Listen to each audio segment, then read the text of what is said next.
How would you describe the year 2014 when we talk politics? Well, I know you have a lot on your minds, and so we'll begin the conversation right here as we review the political landmarks of 2014. But first, let me introduce you to my panelists here in the studio.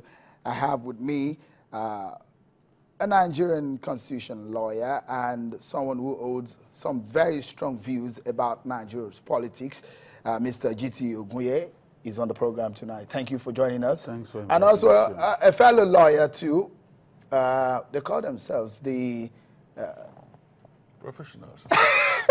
Interesting. Chima Anaji is also a lawyer and a political analyst. Both of them will be helping to break down some of these issues. Thank you, Chima, for joining us on the program. Thank you. Well, let me start with, because the year who came and a lot of anticipation towards the election in 2015 was on the minds of so many Nigerians. But we saw staggered elections held in some parts of the country, in Ekiti and in Osun also. Those elections were said to be templates for the 2015 elections. Let me start by asking you, Chima, those staggered elections, do you think they are a good template for the 2015 general elections? Well, that was the expectation and the position many people took.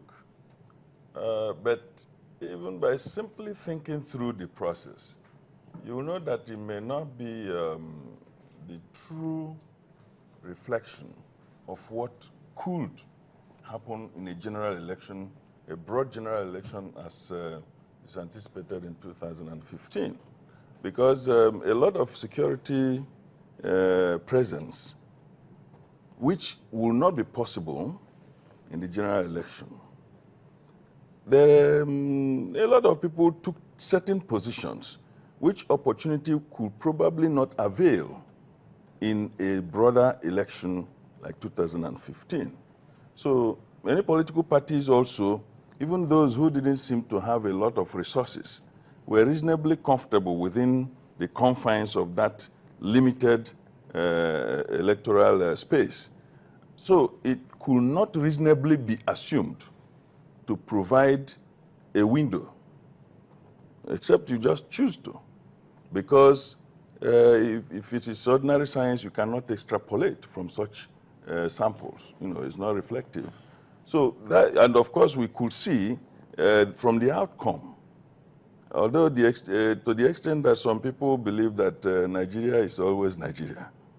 But you found that because of the concentration of security agencies, some people could not carry out certain heinous programs, perhaps, which they wanted to unleash.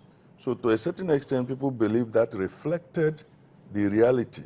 They win some, lose some. Some of the elections were lost by the ruling party, and they accepted their defeat. The opposition also lost, congratulated. Well, the party said no. But the individual congratulated. People were thinking that perhaps that would be a pointer to a new direction. But the party said no.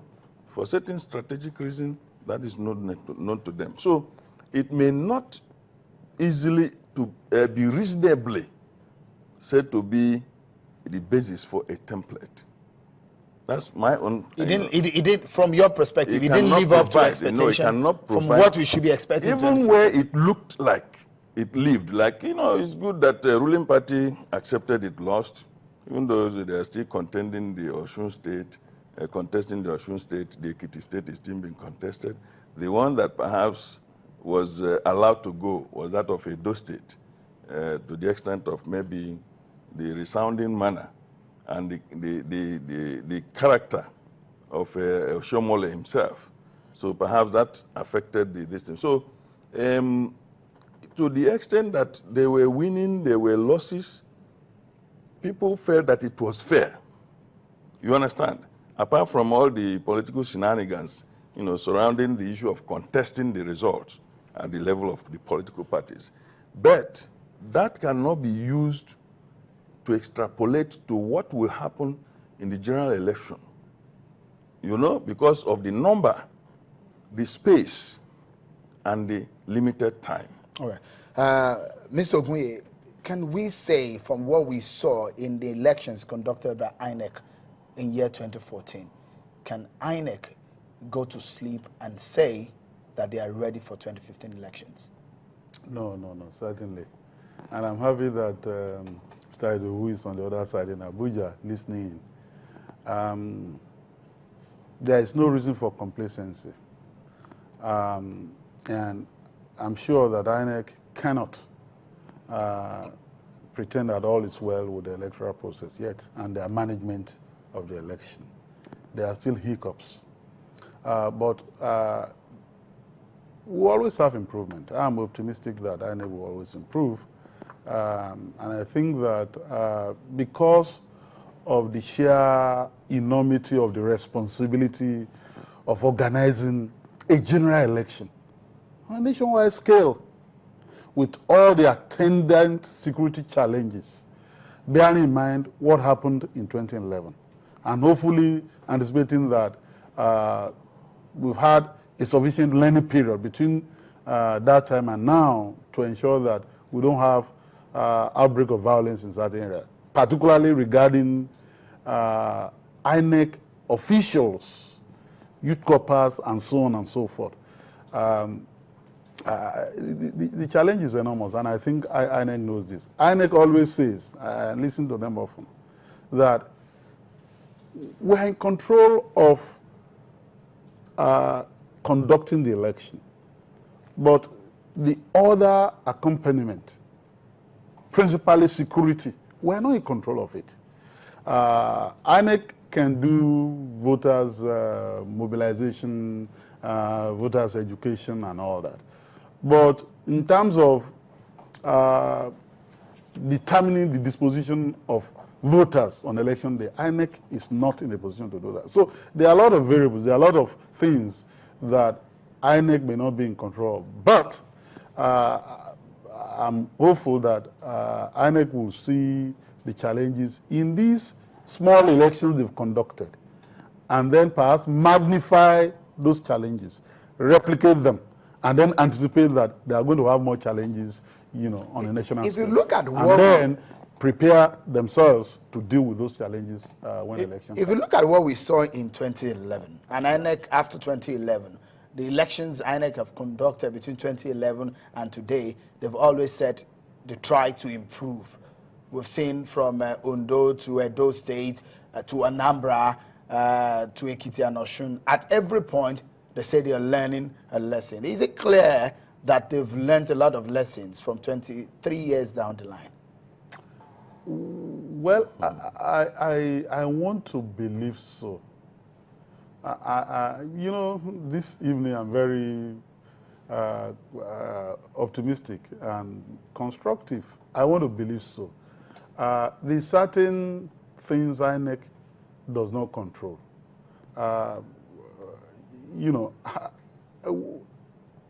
Increasingly we've not been seeing a situation whereby INEC officials are being accused of making away with ballot boxes in cahoot or in concert with politicians.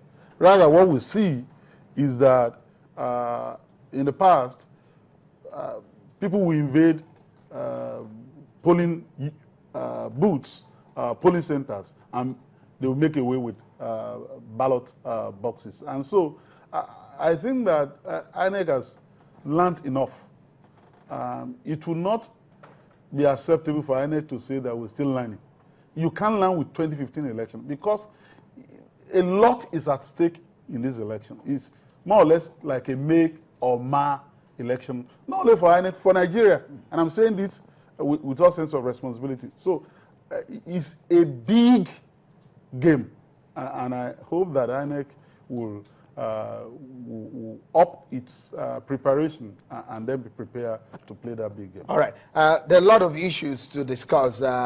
One of those is the issue of defections. But quickly, since we are on the issue of election, and Mr. Kaude, who is there listening to us, can you tell us now, because Nigerians are anticipating, and they won't, I know Nigerians may not want to get anything less than a free and fair elections in 2015, because We've been expecting these for over, almost 4 years now. Tell us, is it part of your preparation that we see the kind of restructuring we saw in INEC recently? And what is your response to what the panel here have opined?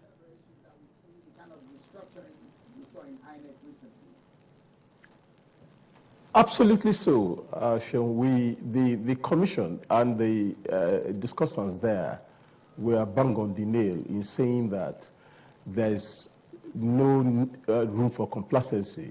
INEC is the last to take things for granted. Every election till date has been a learning curve towards 2015, and the system has been progressively fine-tuned.